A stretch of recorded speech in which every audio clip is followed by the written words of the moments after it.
I'm author Melissa May Younger, and I'm going to talk to you about how to prevent writer's block even before it starts.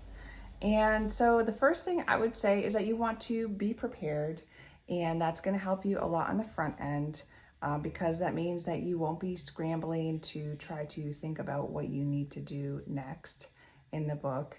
And the more you can outline, the more you can research ahead of time. If you're writing nonfiction, for example, if you know where to look for information. If you're writing fiction, like a mystery, and you need to know like a murder weapon or something like that, also know where you need to look for that sort of thing. And then you want to let it free flow. I would say don't worry too much about grammar, especially in the first draft. You don't want to be like correcting yourself along the way because that's really going to slow you down.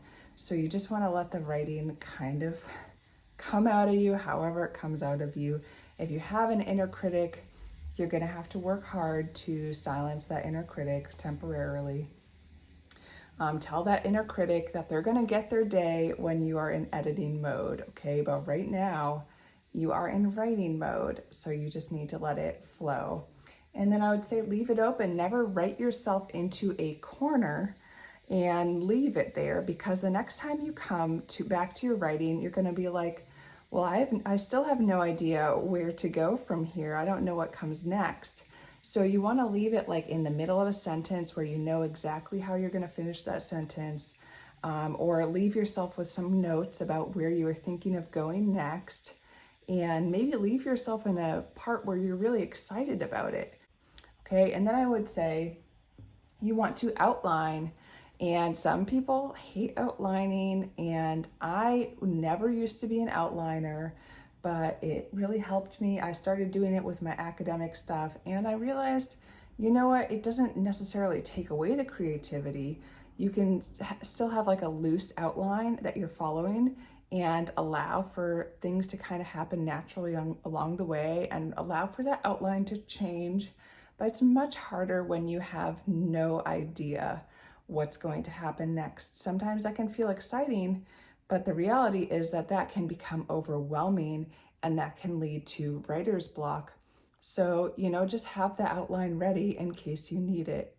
And then I would say yes. So this is something in a drama class that I took, that you're supposed to say yes to the other people on stage when you're doing like improv, for example. And that basically means whatever they're suggesting, you say yes to it, and that you go along with it, because if you start like nixing ideas and things, then it just becomes stale and it stops, and there's less energy in the scene, right? And so the same thing happens with writing. If you say yes to whatever is coming to your mind to happen, even if it seems far-fetched, and you're like, I'm not sure if this is gonna work, just try it out. The worst that will come out of it is that you will have to take it out of your story later on, or you'll have to take it out of your nonfiction book later on. But if you just put it in there, then it could actually lead you to another even better idea later on, because that's how our brains work, okay, with these connections. And so I would say don't get caught in that trap of just nixing all your ideas or thinking that nothing you have is good enough.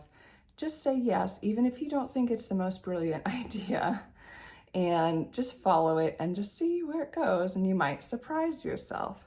So those are my tips to help you prevent writer's block. If you enjoyed this video, if you'd like to see more videos about writing tips, about grammar tips, about publishing tips, please subscribe to my channel and give me a like.